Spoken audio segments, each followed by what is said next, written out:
think essentially what I grew up with that was so amazing was that I was able to be around just a life force and energy that was kind of dedicated to trying to follow whatever it was that you may be wanting to create, or whatever it was that you loved in the moment. You know, my folks both being artists and kind of following through with what they love to do. Just having that was really special and it goes such a long way. It was definitely an interesting and fantastic environment, you know. And we were embraced pretty much everywhere we went, and didn't cause too much trouble to where, you know, they didn't want us around, so that was good.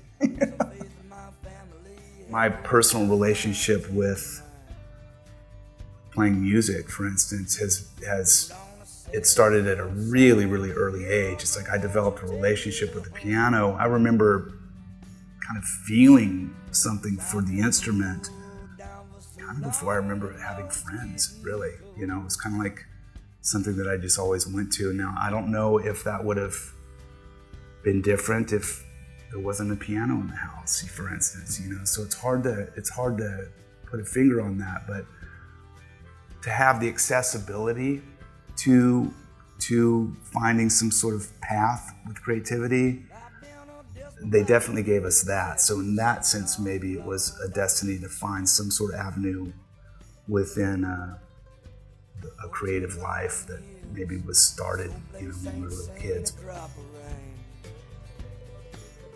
It's been amazing being in this family because we were always doing things on our own. I think it started with us drawing pictures, you know, and then we'd go to the movies like one night on a weekend, Friday or Saturday, we'd have family movie night, even if we'd have a friend join us or whatever. But it's kind of what we did. And then afterwards, we'd get home and we would all sit around. So we had a little, you know, our dining table was a round table like this, squeezed in for, and we would talk about the movie and give our own critiques about it. And it was just a fun thing that we did, you know. And then just the natural progression, Buck and I would go in our rooms or sit there and draw pictures, and they'd all be about the movies. And it was like, it started just very organically, like it's just the way, I guess, my mom and dad were, that, you know, it's the way we became. I never really thought of myself as a piano player until I really moved to Austin, because suddenly I started getting hired for all these sessions. And ironically, that's what still happens. It's like I still work as a piano player, organ player, keyboard player, whatever. But I never really thought of myself as that. I thought of myself as more of someone as just using that as a vehicle to express something somehow, you know? Never thought about it in terms of, oh man, I need to get good enough to go play on a record or something like that. Won't you tell me where the poor man lives? I remember getting a phone call from an artist that I loved, from a Scottish, he lives in Ireland now, a guy named Mike Scott, who had a band called the Waterboys in the early 90s. And I got a cold call from him to go play with him. And that was the first time I realized, wow, this is something that can take me around the world. And I remember when I started touring a lot, toured with a guy named Ian Moore for a long time, who's a well-known guitar player here when we were kids, and we started touring. You know, I mean, we were really touring from the Stones to Dylan to ZZ Top for months, just living it up and touring, hitting the road. And I remember on those tours going, wow, this is really fun and great, but it's also this is also telling me that I can do this, you know, in a weird way. So it felt like it was supposed to be that way, you know. I've been around so many different great musicians and artists, you know, that no, I never really felt like it was abnormal. I felt like that was, you know, I felt grateful that I was able to do it, but it felt like that's the normal thing that you're supposed to do if you're playing music. You know, you should be out there playing and doing it as much as you possibly can, whether you're on a stadium or in front of 3 people in a club. You know, it's kind of, what you're supposed to be doing, you know?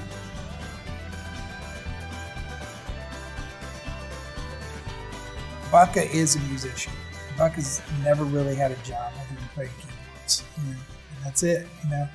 And but he does draw and do watercolors and stuff. I don't, you know, but for the most part, you know, he's more like he's a keyboard player, songwriter, and then I'm more of a visual artist, you know. And I've always played drums on the side and, you know, done performance thing or whatever. But it's like if there's like a core of kind of what we do, like Bukka makes his living as a keyboard player, and I make my living as an artist, you know, visual artist. These things all interest me, so I mean, I didn't get into being an artist or live in this lifestyle to not explore when I want to explore.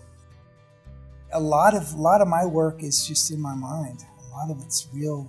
I have ideas floating around all the time, and then some of them will be really simple, and then some will be much more complicated to execute, you know.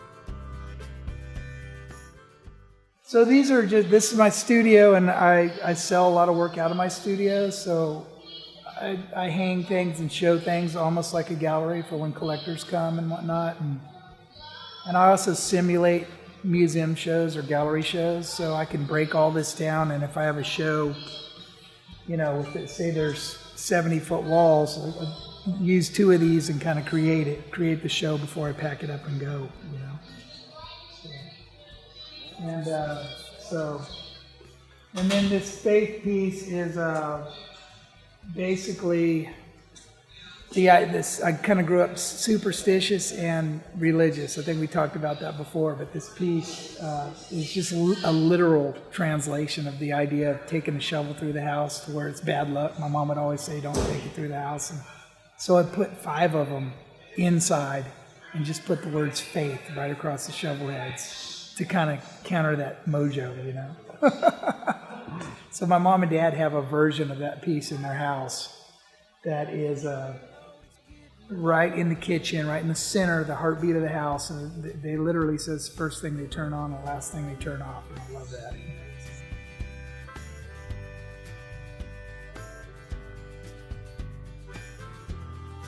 For me, a lot of times, a lot of the work is conceptual, and then sometimes the execution doesn't take much at all. Sometimes it takes a village of people to kind of coordinate. So it's really different for each thing for me. The important thing is when you have those ideas to get them out there and make them realized, because I think everyone has ideas, but not everyone executes them.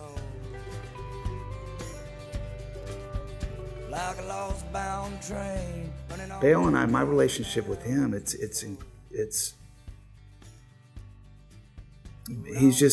I think we're really, really just there for each other when we're real close with him, and just our personal lives are something that we are able to share with one another and help each other through or encourage and all that kind of stuff.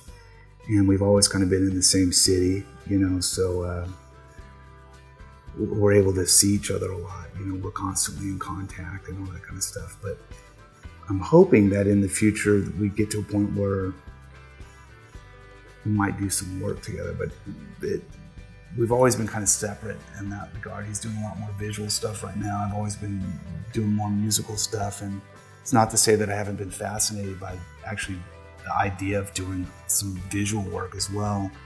And I think that'll probably happen at some point, you know.